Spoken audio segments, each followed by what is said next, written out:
So go ahead, Daniel. Hi, how are you?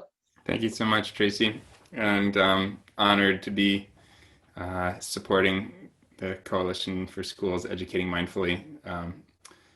Definitely, and it's one of those things that I think has needed to happen for a long time, and I'm so happy that you're doing it. It's one of those ones that I was like, I this should happen. Maybe I should do it, but probably somebody better at it than me will step in. We each need to play the exact role which fits, and so it's amazing with all of you out there. I'm sure that you're all somebody typed in that they're the peace educator at their school, and each of you, I'm sure, are doing amazing work. We have to be a coalition educating mindfully together, as we say. Um, so thank you for tuning in tonight. And I really want, when Tracy asked me if I'd be interested in doing this, one thing that I responded to is right now I'm not actually doing that much teaching, but when I am teaching, I'm really interested in not just doing the mindfulness and education talk. I really want to be talking about what's happening in our world, and of course how mindfulness and social emotional learning can support this, but also really looking at uh, ecology and racial injustice and all of the different aspects that we are all experiencing in different ways and have different feelings about. But in what ways can we transform our educational systems more consciously to be able to live into the world we all want for ourselves and our kids? And some of that, mindfulness is this profound tool on its surface of relaxing us, keeping us calm in the chaos, which we need really badly.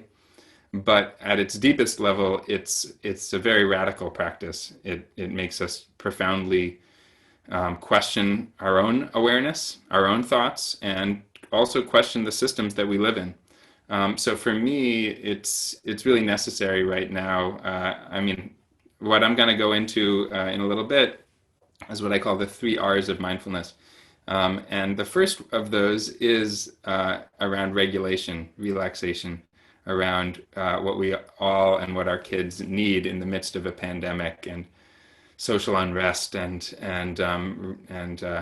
like to think about this year 2020 as like 2020 vision. All of a sudden our eyes are opening up and seeing things really clearly and intensely.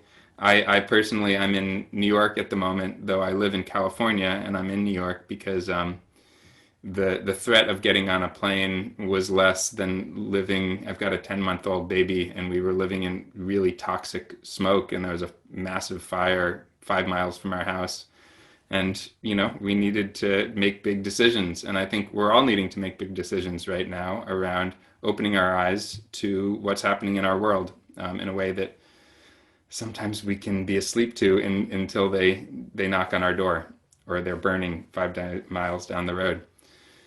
So in this way, the question of how is mindfulness not just a regulating tool, just like let us calm down in the midst of the chaos? How is it a way for us to open our eyes and to fight and be awake and work together in a very potent and timely way? So I'll explain how I really believe mindfulness and social emotional learning are that, but we need to claim it. So that's a bunch of talking. I really want tonight to be able to. I'm going to be talking some and explaining some things, but I also really want to have some collaborative discussion, and I want to have some experiential discussion, and I want to do some practice. So I'm going to share my screen, and we're going to do some mindfulness practice in a moment. But I just want to start with explaining this idea of the 3 R's of mindfulness. The first being regulation. I'm assuming that each of you has had your own stressors. If you're not, I don't know. You could tell me how you're doing that.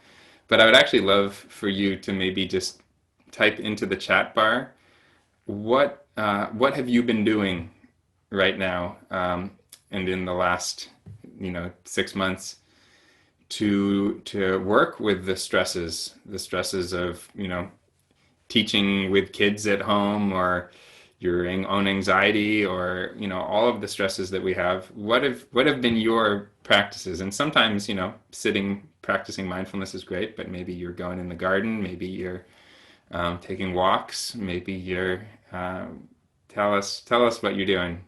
Maybe you're doing Wim Hof breathing or something. What's your method? And I'm gonna, check. Oop. My, I've just, okay, stop share. You've gotten to see forward on my share. I would just love to see some chats of what are you doing? Creating art, gardening. Started practicing tangle drawing. I gotta check that out. Lots more walks, walking, morning gratitude, time in nature, bike rides, fun movie night.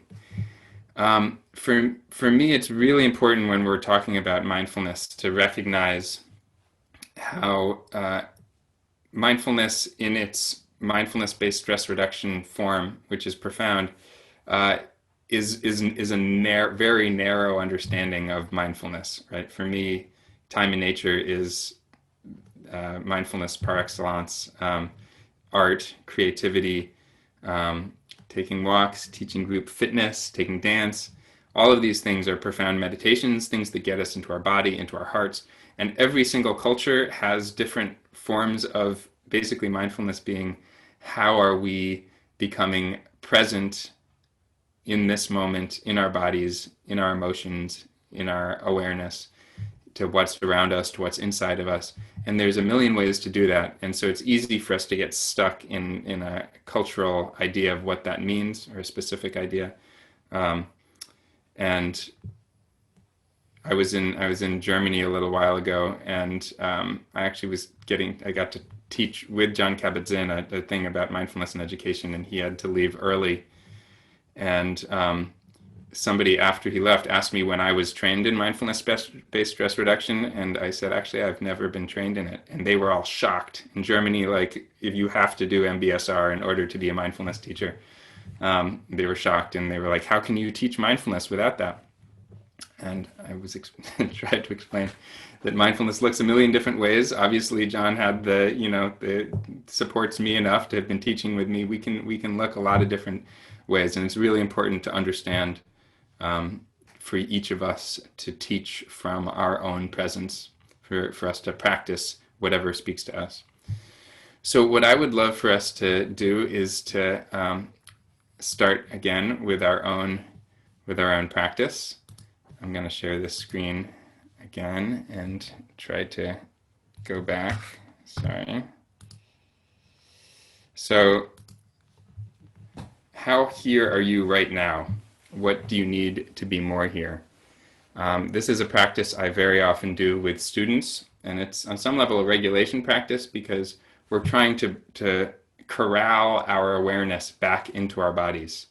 When we're doing the quick pace technology Zoom world we're in, often we don't even know that we have disappeared. And for me, it's always, do I know what my body feels like? So let's take a moment. I'm going to ask these questions, and I'm going to actually ask you to go into a little breakout just with one other person afterwards, just to answer this question: how here are you right now?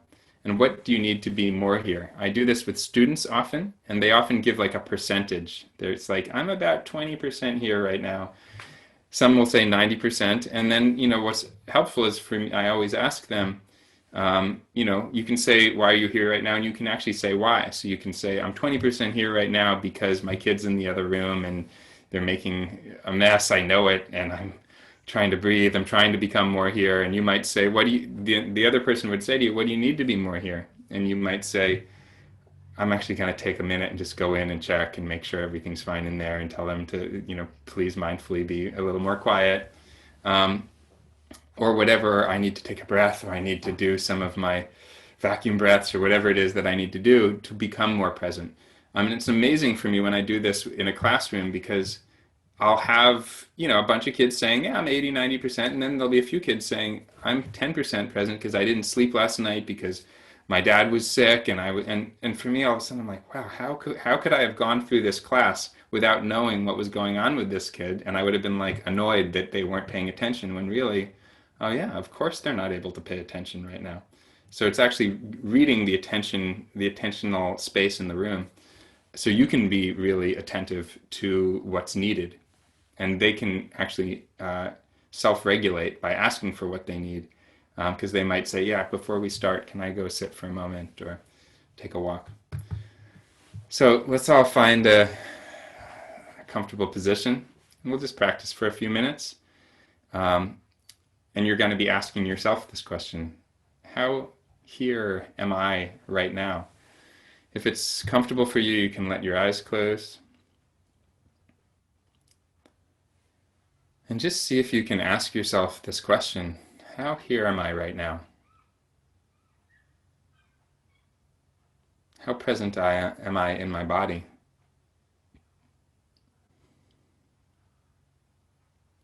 How present am I to my emotions? How aware am I of how I feel?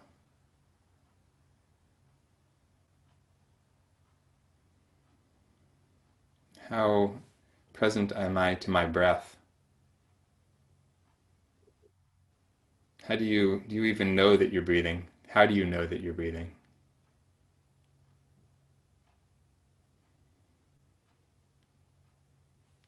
How present am I to the sounds and temperature and the sensory data that's coming into my awareness?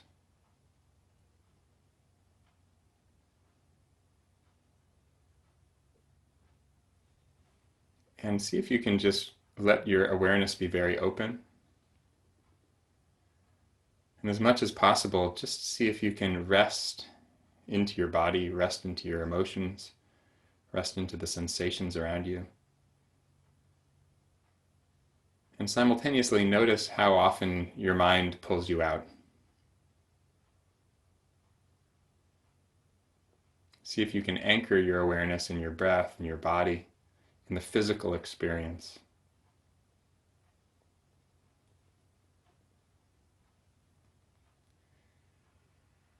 And it's completely fine if the mind jumps away. Maybe you're 90% distracted and only 10% able to rest in your body.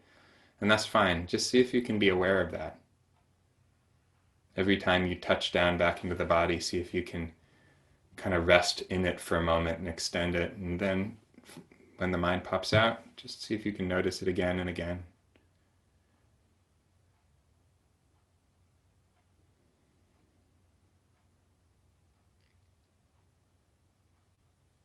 And see if you can rest into whatever is in the body. There might be emotions that are uncomfortable, there might be tension, pain, there might be happiness.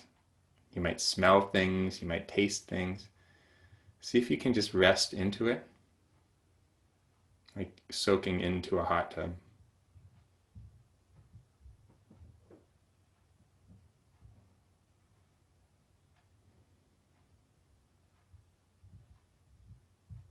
And as you do that, you might be able to track your attention percentage changing. Maybe you're 20 or 30% resting present in the body. Maybe you're 90%. It's not a competition. You're trying to welcome yourself home to the body, home to your heart, home to your senses.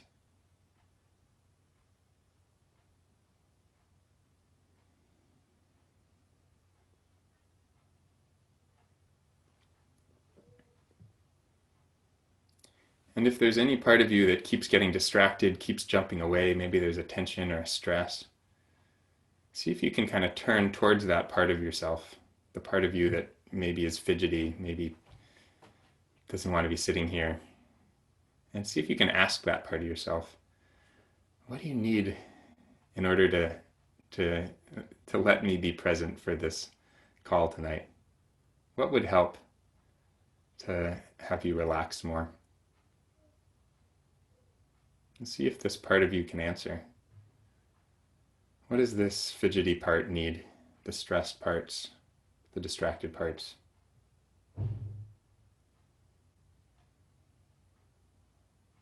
maybe a glass of water.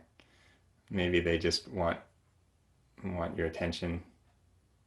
Maybe they're willing to just sit on the sidelines for a moment. You're like, hey, do you mind just sit to the side? I'll get back to you, I promise.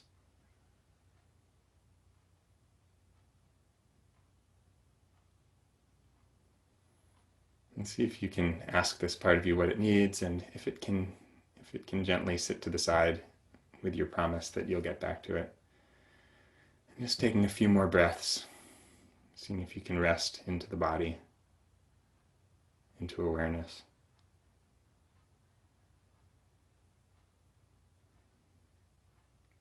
Let's take one more big inhale together. Nice big sigh on the exhale. Thank you all for that practice. So I know we're on Facebook Live, so Facebook Live folks are going to just maybe need to practice this themselves as we do it. But what I would love to do is a short little breakout session where we're just going to go for 5 minutes out. And in that time, you're just going to be with one other person. And Tracy, if you could do that for me, if you could make just dyads. And what I want you to do in that session is you're going to say to the person that you're with, you're going to say so my example would be, I'm actually feeling about 95% present right now. I've got maybe a little 5%.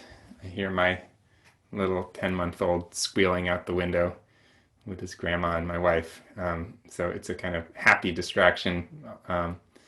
And maybe a tiny sliver, 1% of tech trying to figure out if, how to work the PowerPoint with this or something like that. Little distraction. But I think I'm good. And so that's what you do. You say, how present am I? 10%, 90%, 50%, maybe what's missing. And then you could say, what I was getting that I might need is to take a few more breaths to be here, or whatever it is. And then the other person can share for a couple minutes. And then you can, if there's extra time, you can just chat with each other about this practice.